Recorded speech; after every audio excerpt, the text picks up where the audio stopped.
which is also a risk because you put a lot of time and your own money into it. Yeah. Did you guys make any money on your campaign? No. Break even? Yes, I think so. maybe a few thousand. Hi there, my name is George, and welcome to the Crowdfunding Academy podcast. I used to work at Kickstarter, and currently I help creators run successful campaigns with my companies YG and Fantastic Funding. On this podcast, you'll hear from creators and my team how they consistently launch record-breaking campaigns so you can do the same. Our guests today are Jim and Tim, founders of Howler Audio. Their first product, Howler, allows DJs and musicians to record and live stream their performances at the same time. They brought the project to life with a Kickstarter campaign last year, and they're currently fulfilling their orders. Welcome, Jim and Tim. Hi, George. Could you guys start us off by telling a little bit about your personal background and then what led you guys to this project? Sure. My name is Tim, and I have a background in industrial design engineering. At a point, I was DJing as a student, and then I met Jim at a party. And at that moment, I also worked at another startup where I was making audio equipment, designing it. And for one of those equipment, I thought we need somebody to make the actual electronics. And Jim is an electronic engineer. So at that point, we started producing audio equipment together. Awesome. And so, Jim, you're an electrical engineer, right? I studied mechanical engineering, but sort of switched to electrical engineering via YouTube because I wanted to have my own business. Yeah. I always wanted to have that. And with mechanical engineering, it's quite hard because it's really capital intensive. And electrical engineering is much more accessible. So that's sort of the reason why I switched. And so you currently work as a freelance electrical engineer, right? You have your own engineering consulting firm, right? Yeah, right. Yeah. And then, Tim, you work as a software engineer by day. Exactly. I switched from industrial design engineering to software engineering or software development, mostly on the front end. So we have two engineers here that love partying, that love music, and then you guys decided to build a product together. How did you guys and why did you guys decide to do crowdfunding? I think the main goal for us was always to just see how it is to bring a product to market, see if we can, from scratch, really build something and sell it. I think at least initially we didn't even care if it was going to be like a big success or anything. We just really wanted to try it and see what we would run into. Because we want to just launch the product. That was our goal. It was not needed to do that with crowdfunding. We had some connections with audio distribution companies. We really wanted to just do it with crowdfunding because we thought it would be much fun to do it. Yeah, was it fun?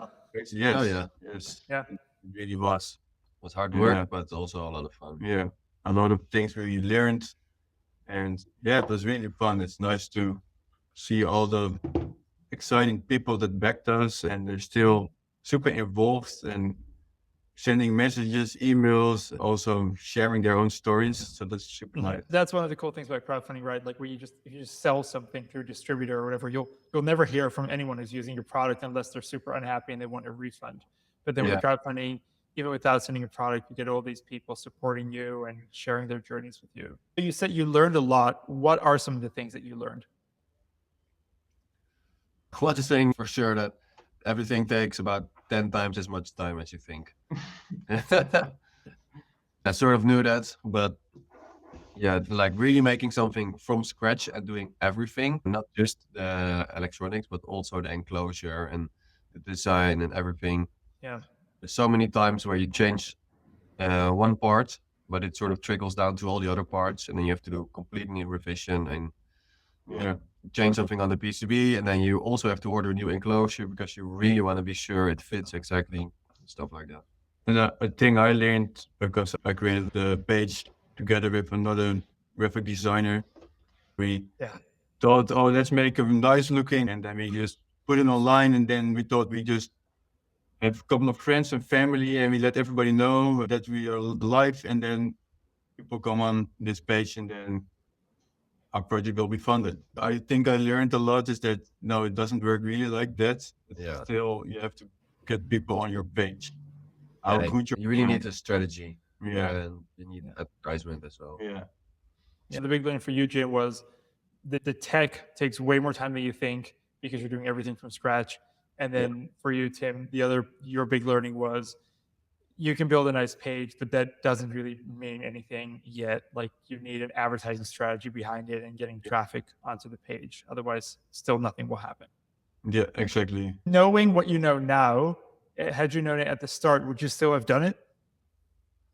Yeah, of course. Yeah. Because it was a really nice experience. And when we launched, it was super exciting. We bought some cake and some champagne.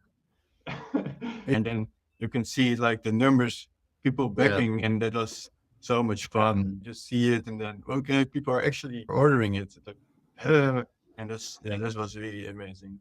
Yeah, within like 1 hour, we got 6,000 euros. So we were just seeing the number go up. That was really cool. What was the most challenging thing in this entire journey? For me, honestly, the engineering, which sounds a bit stupid, but it's the chip that we selected. It comes with this software library. Looks like it almost does exactly what we want. And then making it do exactly what we want has taken about 2 years. Wow. And every time I thought like, okay, it's almost there. I just need to change this little thing. And then it takes another couple of weeks. And then another thing and another thing. And I've been so many times I've been at the point of switching to another chip. And in retrospect, maybe would have been the better choice. But we've been so close to finishing for so long that that was really tough. Yeah, and I think it's nice that we waited until we launched the whole crowdfunding after we were really confident that the product could be finished. Yeah. And still then you have to produce it, and then you still have like some setbacks where you have to explain to the backer that the orders have been delayed a bit, which is always never fun. I'm really glad we did it like that. Yeah, so you worked really, really long on the product before you even went into crowdfunding, right? Yeah, it was basically done. Which is also a risk because you put a lot of time and your own money into it. Yeah. And did you guys make any money on your campaign? No. Break even? Yes, I think maybe a few thousand. A few thousand. That's still pretty good. Well, I think basically our profit is that we sold 400 howlers, but we were able to use 500. Yeah. Yeah. If you look at the market value of that 100 howlers, then we made quite a decent profit actually. Yeah. I saw you guys are continuing to take pre-orders essentially on your own site, right? So the campaign is over, but that access sort of inventory that you have is now being sold on your site. Is that correct? Yeah. We just keep getting orders. I mean, not that much. Every week we have like 2-3 orders. We're not sure where they come from. Maybe some from the Kickstarter page and some from news, like audio geek pages. But because we really wrote to media to write about our crowdfunding project. What have been the most effective ways of promoting your campaign? Was it the media? Was it ads? Was it friends and family? I think ads, right? Ads, Ads. 100%.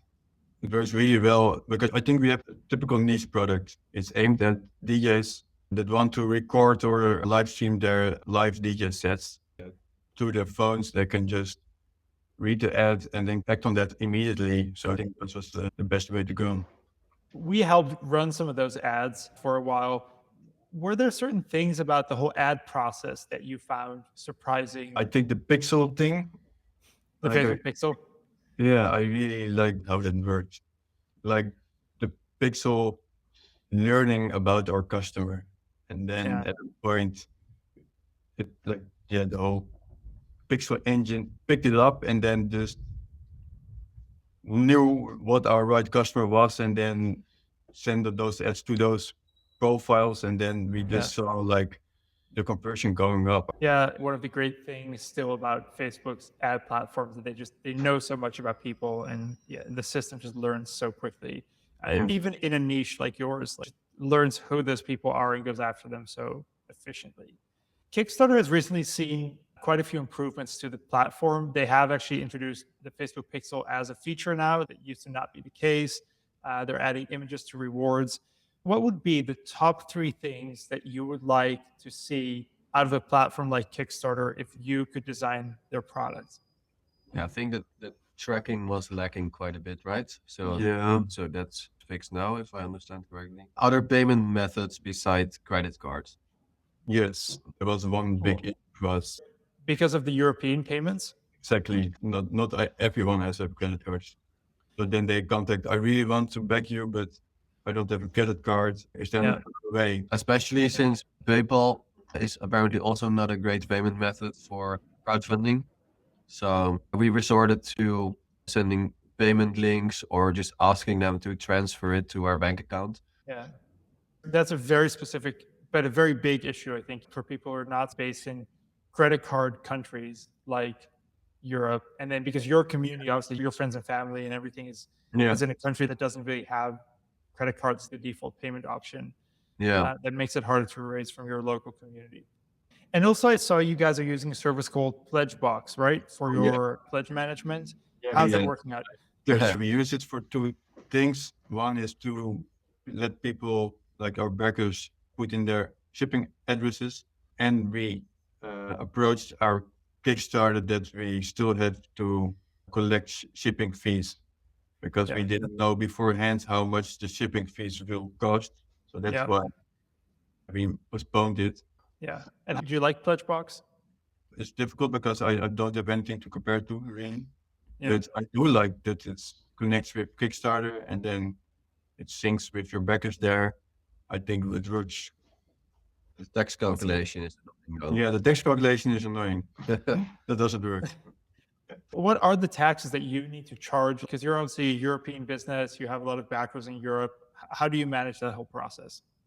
Basically, everything that we sell has to include VAT, but Kickstarter doesn't say that. So we have to back calculate what would be the price without VAT. And then the rest is VAT, and we have to pay that to the taxman. This took us quite a lot of time because the VAT rates also differ per country. And if it's outside the EU, then we just don't have to think about it at all. Yeah. With Pledgebox, you run into a little bit of an issue because you can enter all the VAT rates. But then it will just simply add the VAT on top of the amount. It's a bit strange because normally if you pay as a consumer, you pay the amount including VAT. And actually there's no way to change that. That's really annoying. So you calculate it different for each country, and then you subtract that basically for your own accounting, right? You don't charge it to your backer. Right. That's basically the amount of money we have to pay to the taxman for that purchase. It looks like your fulfillment is on track. I saw your last update showing the PCBs, and also a previous update you showed the enclosures. What's next for your business? You're going to fulfill this soon? Are you guys going to plan a V2 of the product, or is it going to be like an app extension? Or are you guys totally done with making independent hardware for the next couple of years? Well, first, like we're definitely not done with making hardware. And also we want to make a V2 and we want to make an app. But before that, we just want to sell more of this product. And this is what we're currently looking at, how to do this. Because as we said before, we sold 400 howlers and with that money to make 500. But now if we sell the excess 100, we still don't have enough money to make another batch of 500. So this is a bit difficult. So we're trying to figure out if we want to work with an investor or if we want to work with a distributor where they purchase in larger quantities, which allows us to make batches. And we hope with doing a crowdfunding, we have evidence to show to investment parties to trust us. And I think that's working out. Yeah, this is also actually at the beginning, we said this as one of The reasons. one of the reasons to do a crowdfunding, just to prove to someone that people really want it. How big of a batch do you need to make? Maybe 500 every time? Yeah, minimum 500, 1,000 would be even better. What do you guys have lined up right now? Like, are you looking more at the distributor route or the investor route or both? We are definitely talking with some people. One way we're thinking of doing it now is doing a collaboration, start a new company, and they basically purchase stock for a certain amount, and that gives the company the money to build another batch. And then from then on, we will do the further development, and they will do the fulfillment and advertising. If people want to get their own howler out of those last 100 that you have available, where can people go? They can just go to our website, which is howler-audio.com. And they can pre-order it. Yep. And when will they get it? End of April. End of April. Oh, that is soon. Yeah.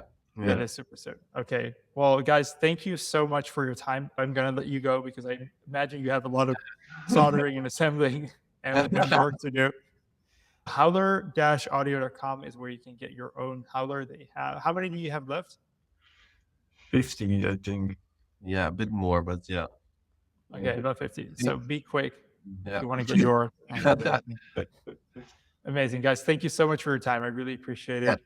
No problem, George. All the best with fulfillment. Thank you. Thank you for listening to the Crowdfunding Academy podcast. To get in touch with me or join the Creator Discord, please follow the links in the show notes.